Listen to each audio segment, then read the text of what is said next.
Welcome to another episode of Discovering New Horizons for America.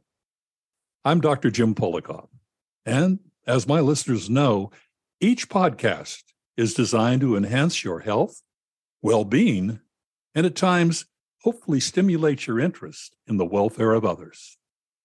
Did you know that nearly 1 million Americans are living with a brain tumor? And thousands will die when their tumors result in brain cancer. Yes, brain cancer can affect you or your loved ones, so you're definitely going to want to hear this episode.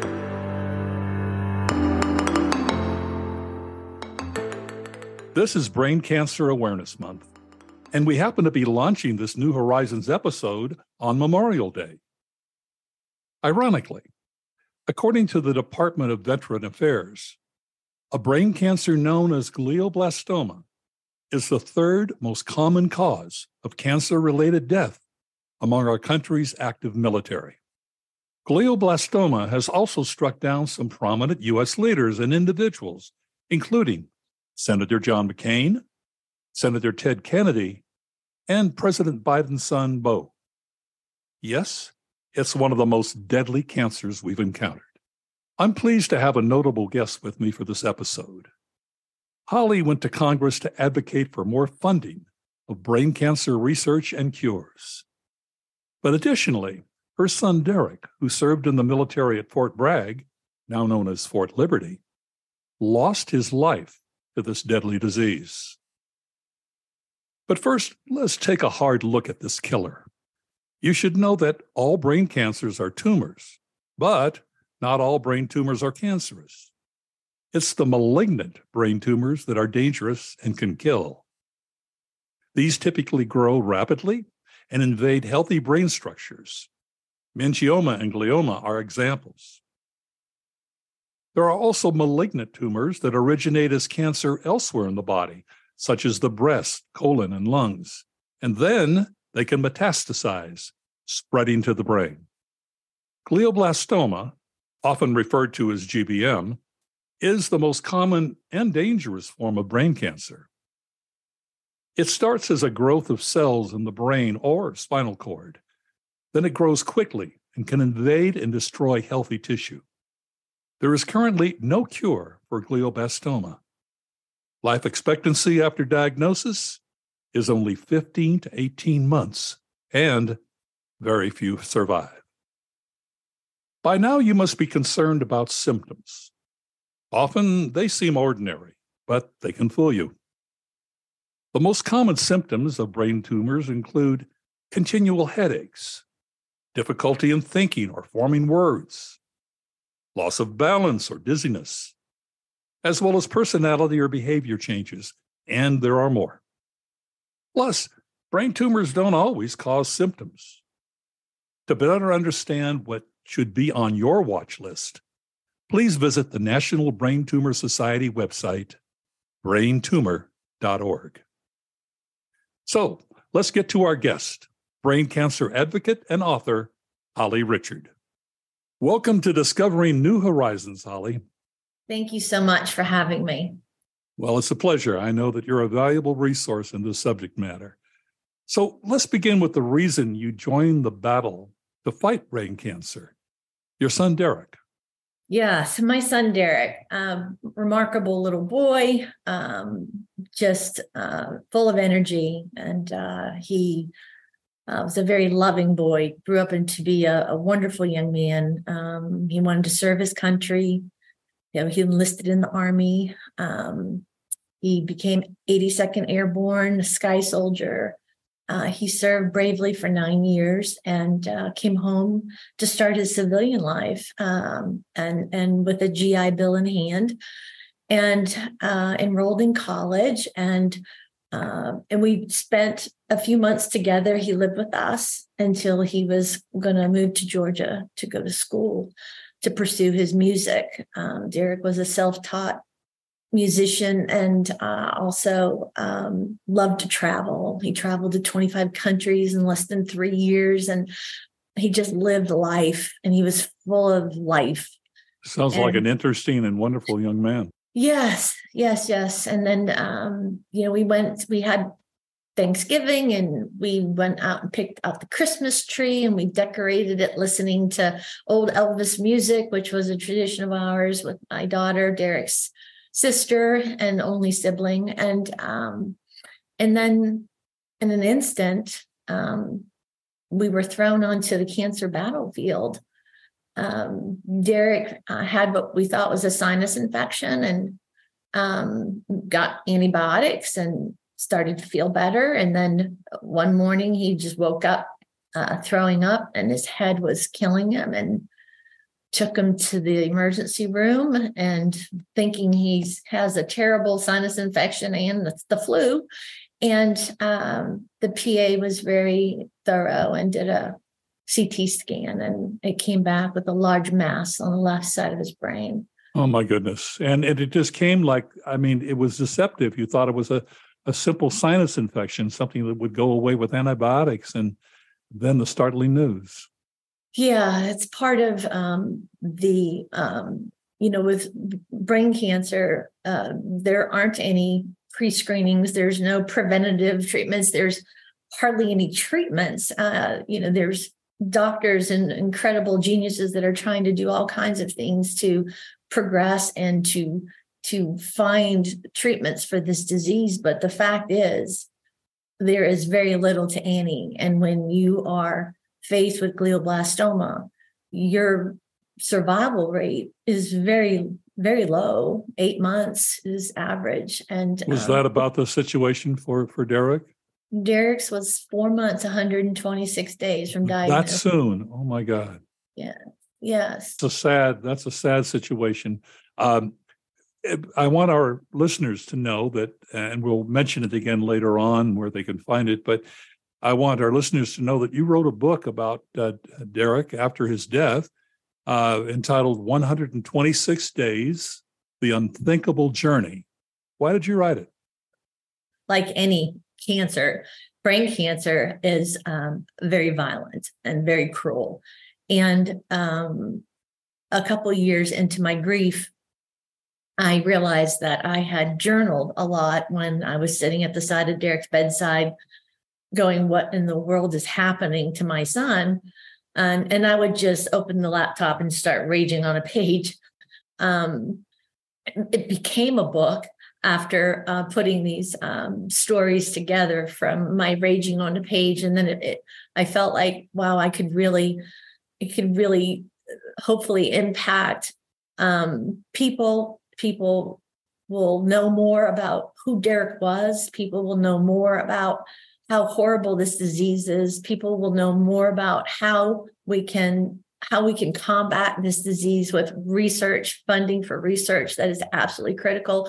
And so I found my pain had purpose. Of course, the book is not only important because you do give such insight to brain cancer and exactly what happened with your son, and what's going on in the field, but also it serves as a comfort for people that they understand that someone's been there and now who understands exactly what they're going through. Looking forward, Holly, what guidance can you offer others who might have a similar trauma with a family member who's suffering from brain cancer? Yeah, so the first thing I would recommend is get to the experts who know brain cancer. And there's a whole list of resources that I have in my book, but there are their National Brain Tumor Society, there's the American Brain Tumor Association. There are a list of hospitals like Duke, Preston Robert Tisch Brain Tumor Center right here in Durham, North Carolina. Go to those places to get that expert treatment. And don't delay, right? Because the delay could cause you greater grief. I want to sort of turn to a similar subject that relates to what we've been talking about, but malignant brain tumor continues to be the leading cause of death for children 19 years of age and younger, and they're the second leading cause of cancer-related deaths among young people from 15 to 39. So as we honor our fallen soldiers on Memorial Day, these statistics are especially significant for our military. Can you explain why, Holly? Yes, well, it is. Our military are coming home in alarming rates of glioblastoma. It's now the third leading cause of cancer-related deaths in our veterans and our military service members. We need the research to find out what is happening. I know there's research out there about burn pits and all of that, but my son was never experienced or exposed to burn pits. So, but there are some cutting edge going on, trying to find out why our military are coming home with such alarming rates of brain cancer, and we still don't know. But there's so much more that needs to happen, and researchers need the funding so we can to do that. Exactly. Yeah. Now, I noticed the age for brain cancer.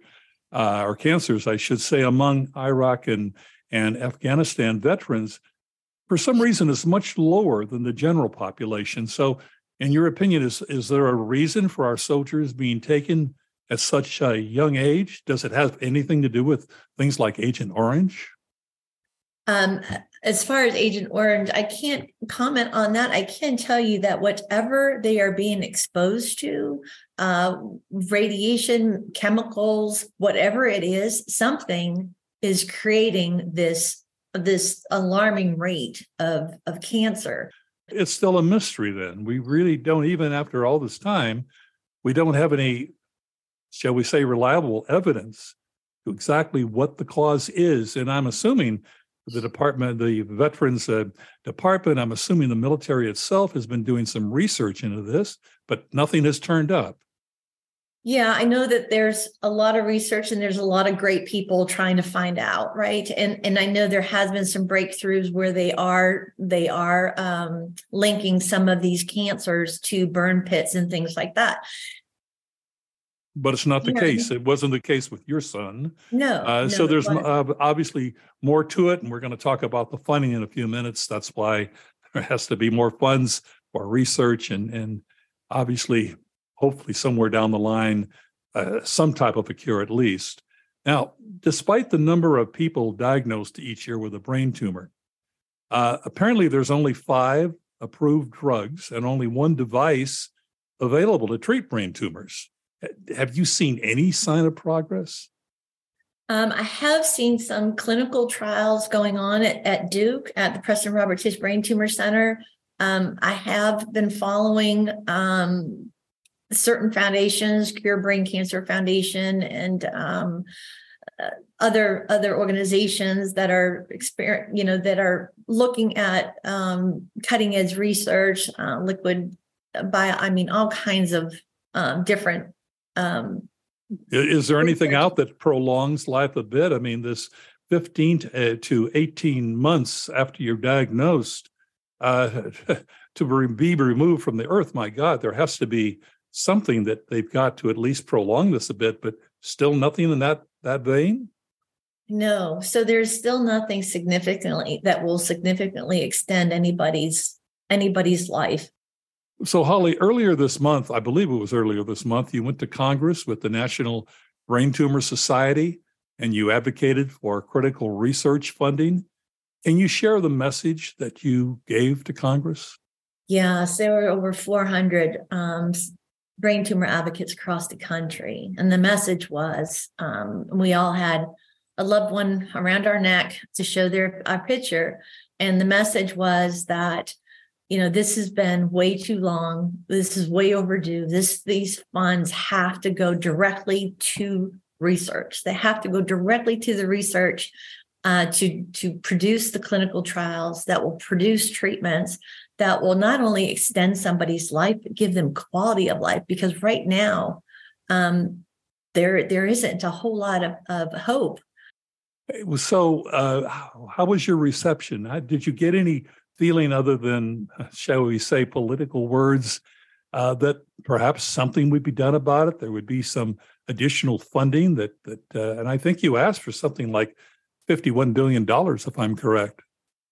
Yes, that's from the NIH and the $10 billion for the NCI and $150 million for the peer review for the military in particular, service members.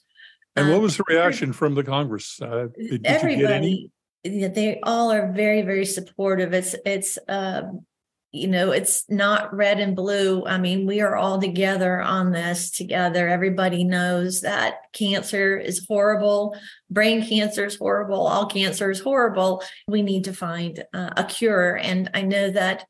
Right. His son, Beau, my God, Yeah. succumbed from the same disease. Yes, the same. Yes, the same tumor. Yes. So there's got to be motivation behind it. So perhaps what our listeners can do, sometimes they'll say, well, what can we do about it? We're just individual. I mean, sometimes our vote doesn't, even go the way we want it to go. But what can they do? Talk to their local representative in the House of Representatives, talk to their senators, write them, plead that they've got to get behind this. You think that would help? Yes, the senators and the congressmen and women absolutely have the authority and the influence. Yes. And we have come so far. And so because of medical research, we have come so far with so many different types of cancers that, 40, 50 years ago, your life expectancy was very, very, very little. And now they have all types of treatments. We need to see this with brain cancer. There is hope just from other cancer research that's been done. I mean, my mother passed from breast cancer, but were she alive today and she had it, she probably would have survived. So we just can hope for more. You support the Preston Robert Tisch Brain Tumor Center, which I believe is part of Duke Health. Apparently, this was one of the first brain tumor research and clinical programs in the U.S. Can you provide any insight about what they do and what they've accomplished? Because I believe that's a good place to donate, if I'm right. It is. They are certainly one of the leaders in brain cancer. Their team is just phenomenal, and they do a lot of fundraising to have funds that are non-restrictive, so they can be very flexible with how they spend their dollars in research, because you really have to have that flexibility to do clinical trials and to get effective treatment. And this is Duke in Durham, am I correct? Durham, North Carolina? Okay. Now, Holly, as we near the conclusion of this interview, what would you like my listeners to take away from our brain cancer discussion? At least one main thing. What would you really like them to take away and perhaps even do? Take action. So it is to help with the progress for a cure. So whether it is writing or calling your senator in Congress, getting involved in this mission to fight brain tumors, I would ask everybody to a call to action, because brain tumors do not discriminate. As you said earlier, the leading cause of cancer-related deaths in children are brain tumors, and yet in children. And it's just so tragic, unbelievable. It's tragic. And you never know if it's going to be your son or daughter, your mother, father, sister, brother. You don't know. It doesn't discriminate. And we have to do better. We have to push the needle on this, and we have to push it hard. Well, I think there's a lot of meaning to your words and hope as well, particularly if our listeners and others will get together and you're right, take action. Thank you, of course, for being with us, Holly. But I do wish to remind our listeners to pick up a copy of your excellent and deeply emotional book entitled 126 Days, The Unthinkable Journey. So we can all find it at Amazon.com, right? That's correct, yes. All right.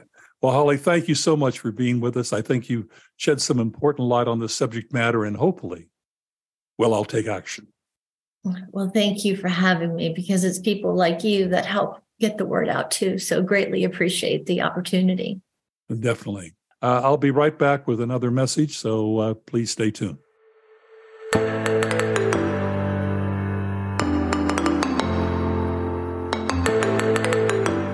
This is Faith Michelle, Associate Producer of Discovering New Horizons for America. When visiting our website, jamespolakof.com, you will find brain cancer links to important information that will inform you, as well as protect you and your family.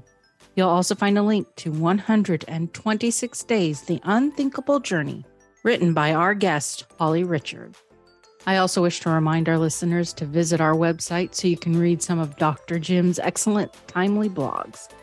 As a certified nutritionist, health and wellness specialist, Dr. Jim Polakof's life, career, and award-winning writing has enabled him to create a variety of informative, helpful, and inspirational blogs.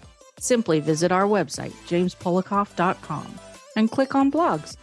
Again, that's James, Polakof.com, jamespolakof.com. If we're going to find cures for the various types of brain cancer, as well as protect ourselves from this crippling and deadly disease, we must learn more and we must be supportive. So, while it's still fresh in your mind, I encourage our listeners to please visit the National Brain Tumor Society website. It's braintumor.org. You'll find a wealth of knowledge and discover how you can help. Again, that website is braintumor.org. This is Dr. Jim Polakof, and thanks so much for joining me again. Remember, a new episode of Discovering New Horizons for America happens every week. I greatly look forward to our next encounter.